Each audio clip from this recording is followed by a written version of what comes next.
আসসালামু আলাইকুম রহমতুল্লাহি ওয়া বারাকাতুহু। সম্মানিত দর্শক,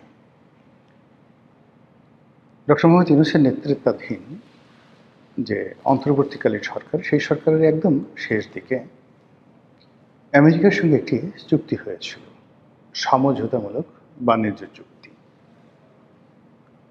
যেটিকে আমরা এখন গোপন চুক্তি বলার চেষ্টা করছি।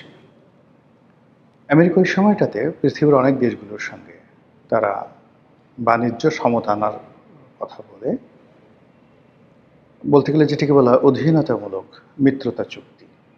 লর্ড ডালহৌসির যে অধীনতামূলক মিত্রতা চুক্তি ছিল, ঠিক ওই প্রকৃতির মিত্রতা চুক্তি অনেকের সঙ্গে করেছে, যে চুক্তিগুলো অসম, অন্যায় এবং অন্য একটি দেশকে শোষণ করে নিজের যে ব্রুটাল, নিষ্ঠুর ক্রয় ক্ষমতা রয়েছে, তার যে বাণিজ্যিক পাওয়ার রয়েছে, তারপর তার যে মিলিটারি শক্তি রয়েছে, এইগুলোকে ব্যবহার করে যার সাথে যেভাবে দরকার ওইভাবে বার্গেনিং করে আমেরিকা ফার্স্ট, মানে আমেরিকার লাভ হবে, এইভাবে ডোনাল্ড ট্রাম্প সরকার অনেকগুলো রাষ্ট্রের সঙ্গে একেবারে যাকে বলা হয় তাদের কণ্ঠনালী চেপে ধরে তারা চুক্তি করেছে।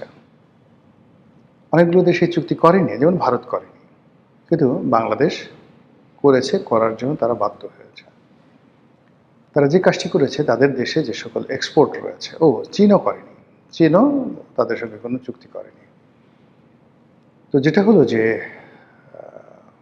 বিভিন্ন দেশ থেকে আমেরিকাতে যে সকল পণ্য রপ্তানি করা হয়, তো সেই সকল পণ্যের উপর ভিত্তি করে অনেকগুলো দেশের জিডিপি নির্ভর করে, সেই পণ্যগুলোর উপর ভিত্তি করে অনেকগুলো দেশের ইকোনমি, অর্থনীতি, সেটি স্থির থাকে বা অস্থির হয়, কর্মসংস্থান থেকে শুরু করে আরও অনেক কিছু। আমেরিকার সঙ্গে আমাদের যে ব্যবসা রয়েছে, মূলত আমাদের রপ্তানি বাণিজ্যের যে বিরাট অংশ গার্মেন্টস পণ্য, এই গার্মেন্টস পণ্যর একটা বিরাট অংশ আমরা আমেরিকাতে রপ্তানি করি। এখানে হঠাৎ করে তারা শুল্ক বাড়িয়ে দিল। এমনিতেই কিন্তু অনেক আগে থেকে তারা শুল্ক দিয়ে যাচ্ছে। আমরা যে এক্সপোর্ট করি সেখানে অলমোস্ট 20% সেখানে আমরা তাদেরকে শুল্ক দিচ্ছি, এবং ডোনাল্ড ট্রাম্প সেটাকে প্রায় 37% করে দিল। আসলে বাংলাদেশের যে পণ্য, যে মান, এখানে যদি আমেরিকা 37% করে দিত, বা ধরুন আরও বেশি 50% শুল্ক বসাতো, এতে করে কিন্তু আমাদের আসলে কোনো ক্ষতি হতো না, বরং আমাদের লাভ হতো, আমাদের শিল্প কলকারখানা আরও ডেভেলপ হতো। সরকার প্রাথমিকভাবে তাদেরকে একটু যাকে বলা হয় এই গার্মেন্টস মালিকদের যে চাপ এবং আমেরিকার যে সকল সফট পাওয়ার আছে তাদের চাপ তাদেরকে মোকাবেলা করতে হতো, কিন্তু ওটা সরকার করেনি। এই কারণে সরকারটা মূলত আমেরিকার প্রভাবাধীন একটি সরকার ছিল, আমেরিকান ডিপ স্টেটের একটি সরকার ছিল। তো এরকম একটা নাটক, মানে শুল্ক বাড়িয়ে দেওয়া হবে, তারপর দেশের মধ্যে ভয় আতঙ্ক তৈরি করা হবে, এবং সেই ভয় আতঙ্ককে কাজে লাগিয়ে আমেরিকার সঙ্গে একটি গোপন অধীনতামূলক মিত্রতার চুক্তি করতে হবে। সেই চুক্তিগুলো কি, যতটুকু আমরা জানতে পেরেছি, গোপন কি আছে এখানে, সামরিক বিষয় আছে, বেসামরিক বিষয় আছে, প্রযুক্তিগত বিষয় আছে, অর্থনৈতিক বিষয় আছে, এবং আরও অনেক কিছু, ভৌগোলিক বিষয়ও থাকতে পারে, আমরা জানি না। কিন্তু যেহেতু এটাকে গোপন চুক্তি বলা হচ্ছে, ফলে এখানে বার্মা অ্যাক্ট, রোহিঙ্গাদের সমস্যা, সেন্ট মার্টিনে যে মার্কিন ঘাঁটি স্থাপন, এখানে মার্কিন সামরিক বাহিনীর গোয়েন্দা ইউনিটের কর্মকাণ্ড, সামরিক বাহিনীর সাথে বাংলাদেশের যে একটা দহরম মহরম সম্পর্ক, কিংবা আমরা যে এখন অস্ত্র এবং গোলাবারুদ কিনছি চীন থেকে এবং ভারত থেকে, মূলত এগুলো আমাদের লাগে হলো আমরা যে প্রতি বছর সামরিক বাহিনীর বা পুলিশ বাহিনীর যে অস্ত্রগুলো ব্যবহার করতে হয়, গোলাবারুদগুলো ব্যবহার করতে হয়, এগুলো খুব কস্টলি কোনো কিছু দরকার হয় না। ফলে চীন যেহেতু কম মূল্যে আমাদের যে রাবার বুলেট, বা দেখা গেল আমাদের সেনাবাহিনী যে প্রতি বছর মহড়া দেয়, এই জন্য যে ধরনের আর্মস অ্যান্ড অ্যামুনিশন লাগে এগুলো আমরা সেখান থেকে আনি। এর বাইরে যেগুলো খুব প্রযুক্তিগত ডেভেলপড সেগুলো ইউরোপ থেকে আনি, আমেরিকা থেকে আনি, মানে বিশেষ করে জার্মানি থেকে, ইটালি থেকে, সুইডেন থেকে এ সকল অস্ত্র আমদানি করা হয়। তো সেই জায়গাগুলোতে যেটা শোনা যাচ্ছে যে এক্সক্লুসিভলি আমেরিকান পণ্য আনতে হবে, এরকম একটা চুক্তি করা হয়েছে। দ্বিতীয়ত হলো যে আমেরিকার কথার বাইরে গিয়ে অনেক কিছু করা যাবে না, এরকম একটা কথাও কিন্তু প্রচারিত হয়ে গেছিল। তার প্রেক্ষিতে যখন চুক্তি হয়ে গেল, চুক্তির পরে বিএনপি ক্ষমতায় আসলো, সেই আমেরিকা এবং বাংলাদেশ ডক্টর মোহাম্মদ ইউনূসের মধ্যে যিনি সেতু বন্ধন তৈরি করে দিয়েছিলেন খলিলুর রহমান, তিনি নতুন সরকারের পররাষ্ট্রমন্ত্রী হলেন। আমেরিকার যে ডিপ স্টেটের অন্য যে সকল আমলা কামলা, তারপর বুদ্ধিজীবী, এরপর সিভিল সোসাইটি বলতে যা বোঝায়, সেই সমস্ত লোক এখন পায়ের উপর পা তুলে নতুন সরকারের উপরে সে আগের মতোই খবরদারি করছে। তো এই যে আমেরিকার সঙ্গে বাংলাদেশের যে গোপন চুক্তি ইউনূসের জমানায় যেটা হয়েছে, এটা আমাদের জন্য কতটা নেতিবাচক প্রতিক্রিয়া তৈরি করতে পারে তার ৩-৪টি উদাহরণ আপনাদেরকে দিই। দ্বিধার্ষে এখন আমেরিকা থেকে গম আসছে। অন্য বাজার থেকে যদি আমরা গম কিনতাম, এই গমের মূল্য পার মেট্রিক টনে অনেক অনেক কম পড়ত। তারপর তো সামরিক খাতের কথা বললাম। সামরিক খাত বাদ দিয়ে যদি এখন আপনি তুলা চিন্তা করেন, যে আমরা যদি এখন ভারতের তুলার পরিবর্তে আমেরিকা থেকে তুলা আনি, তাহলে এখন যে খরচ, সে খরচের প্রায় ১.৫ গুণ আমাদেরকে ব্যয় করতে হবে।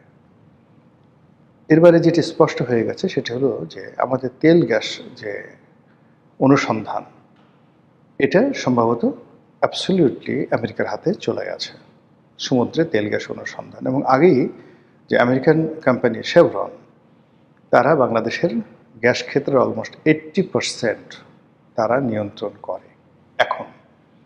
তো এই শেভরন থেকে শুরু করে অন্যান্য যে সকল আমেরিকান কোম্পানি, তার মধ্যে একজন মোবিলের নাম আমরা শুনেছিলাম শেখ হাসিনার জামানাতে, যারা গভীর সমুদ্রে বঙ্গোপসাগরের উপকূলে এই তেল গ্যাস অনুসন্ধান করবে, এবং সেটা শেখ হাসিনা তাদেরকে দিতে রাজি হয়েছিল ক্ষমতায় থাকার জন্য, এইরকম কথাবার্তা শোনা গিয়েছিল। এখন সেই একজন মোবিল, তাদের সঙ্গে ইউনূস সরকার কী চুক্তি করেছে এবং তারা এখন কী কাজ করছে আমরা এখন পর্যন্ত জানি না।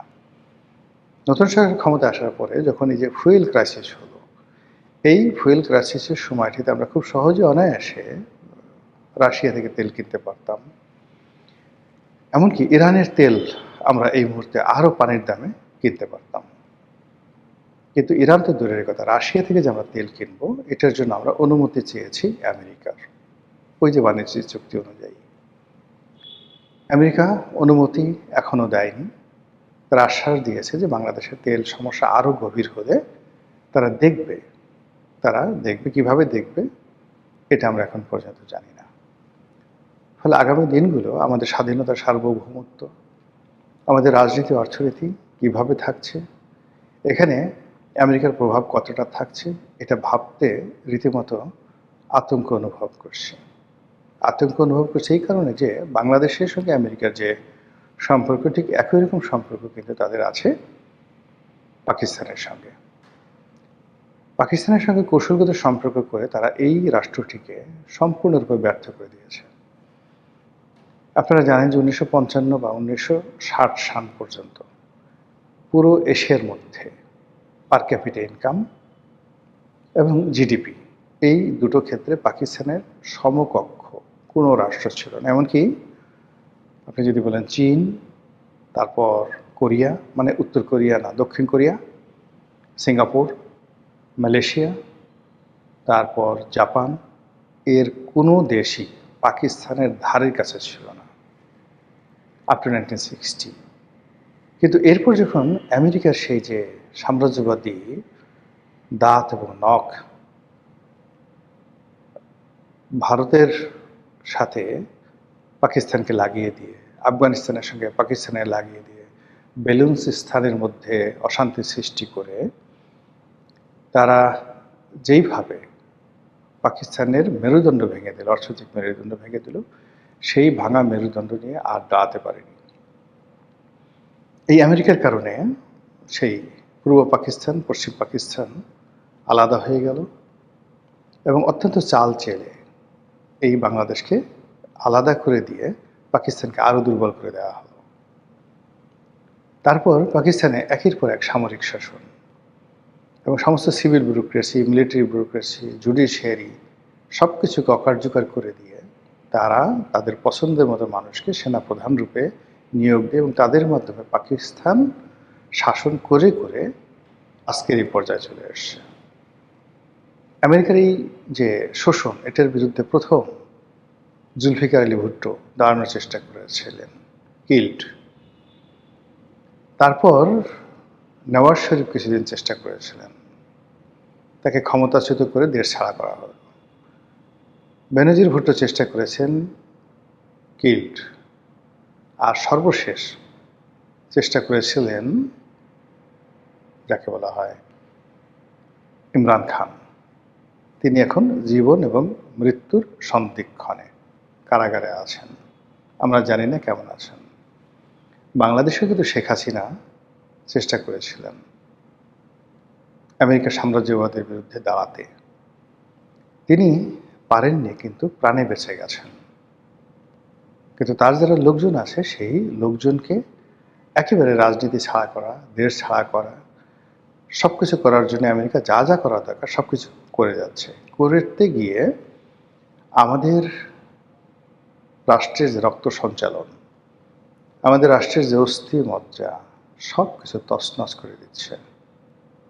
ফলে আগামীতে আমরা কিভাবে দাঁড়াবো, কিভাবে হাঁটাচলা করব, কিভাবে সম্মুখে আগাবো, এমনকি কিভাবে মারা যাব, সেই বিষয়গুলো হয়তো আমেরিকার তদারকিতে চলবে।